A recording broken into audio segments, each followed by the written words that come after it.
امریکہ نے ایران کے خلاف بحری ناکہ بندی سخت کر دی۔ ایران جانے والے تیل بردار جہاز کو ناکارہ بنانے کا دعویٰ، 2 دیگر جہازوں کو بھی روک دیا گیا۔ سینٹ کام کا کہنا ہے کہ ایرانی کمانڈ سینٹرز فضائی دفاعی تنصیبات اور میزائل اور ڈرون صلاحیتوں پر حملے کیے۔ حملوں کا مقصد ایران کے ہرمز میں جہازوں کے لیے خطرے کی فوجی صلاحیت کم کرنا ہے۔ بحری ناکہ بندی پر عمل درآمد کے لیے چوکس اور تیار ہیں۔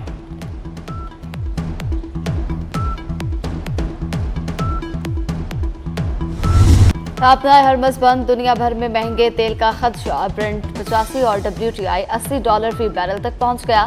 خلیجی برآمدات محدود رہیں تو قیمت $110 سے تجاوز کر سکتی ہے۔ تیل کی بندش، بحران، ذخیرہ اندوزی یا کچھ اور؟ لاہور میں کمپنیوں نے سپلائی 50% تک محدود کر دی۔ پیٹرول کی طلب 45 لاکھ لیٹر، سپلائی صرف 22 لاکھ۔ ڈیزل کی سپلائی بھی صرف 13 لاکھ لیٹر تک محدود۔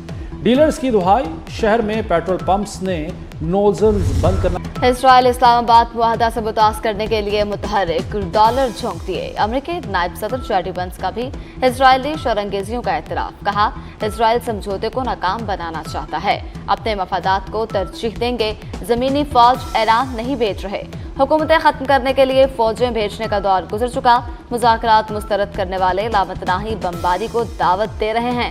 JD وینس نے مذاکرات کو ایران کے ساتھ تنازعات کا مستقل حل قرار دے دیا۔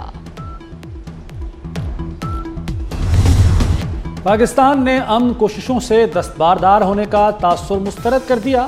ترجمان دفتر خارجہ کا کہنا ہے کہ مفاہمتی یادداشت ختم یا غیر مؤثر نہیں ہوئی، یہ آج بھی قابل عمل فریم ورک ہے۔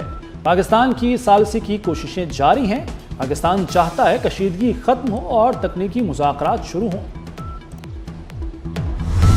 امریکہ اور ایران کے ایک دوسرے پر حملے جاری۔ امریکہ نے کشمیر سمیت 10 علاقوں کو نشانہ بنایا، کمانڈر سینٹرز اور فضائی دفاعی نظام پر حملے کیے۔ امریکہ کے سمدان ایئرپورٹ پر بھی بمباری۔ اخواس میں شاہد بقائی کینسر اسپتال کے قریب میزائل گرا۔ گریٹر تم، چابہار اور بندر عباس میں بھی خوفناک دھماکے۔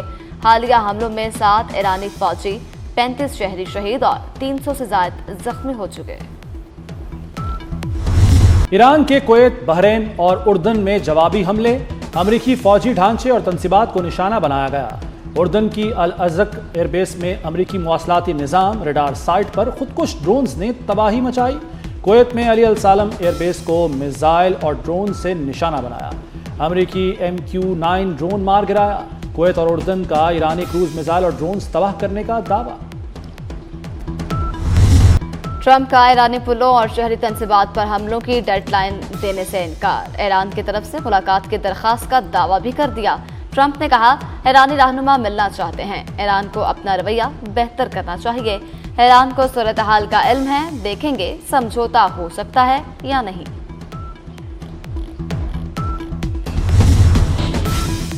امریکہ تنصیبات پر حملوں سے باز رہے، خطے میں بنیادی امریکی ڈھانچہ صفحہ ہستی سے مٹا دیں گے، ایرانی فوج نے خبردار کر دیا۔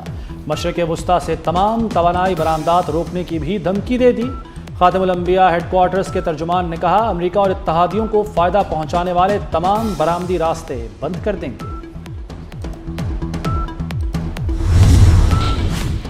ایرانی قیادت کا اہم تجارتی گزرگاہ باب المندب بند کرنے کی تجویز پر غور۔ ایرانی حکام کے مطابق پیغام حوثیوں تک پہنچا دیا گیا۔ ایران نے حوثیوں کو توانائی تنصیبات پر امریکی حملے پر باب المندب بند کرنے کی ہدایت کی۔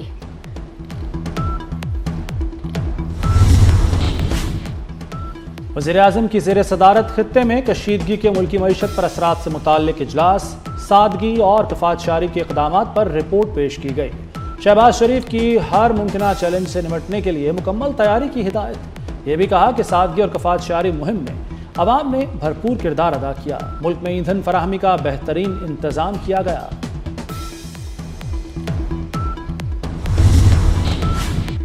امن کی کوشش کو متنازع نہ بنایا جائے، چیئرمین اوورسیز پاکستانیز فاؤنڈیشن سید قمر رضا کا وضاحتی بیان۔ کہا کہ JAAC نے حقائق کو توڑ مروڑ کر پیش کیا۔ JAAC سے رابطہ صرف کشیدگی ختم کروانے اور پرامن حل کے لیے کیا۔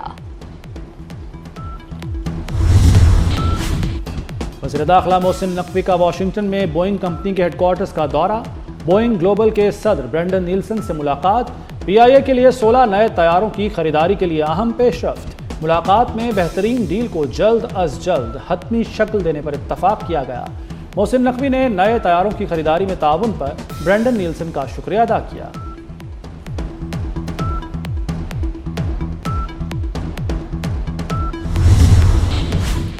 گلگت بلتستان کو عبوری صوبائی حیثیت دینے سے متعلق قرارداد منظور۔ قرارداد ممبر گلگت بلتستان اسمبلی سید جلال علی شاہ نے پیش کی۔ قرارداد میں گلگت بلتستان کے عوام کو دیگر صوبوں کے مساوی آئینی، سیاسی اور جمہوری حقوق دینے اور قومی سطح پر مؤثر نمائندگی کا مطالبہ۔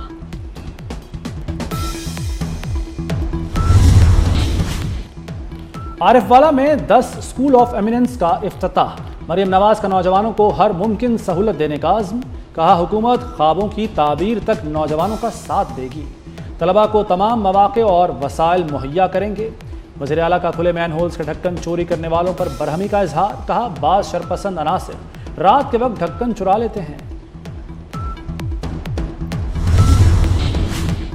مولانا فضل الرحمان معاملے کو انا کا مسئلہ نہ بنائیں۔ شرجیل میمن کا مولانا سے اپنا بیان واپس لینے کا مطالبہ۔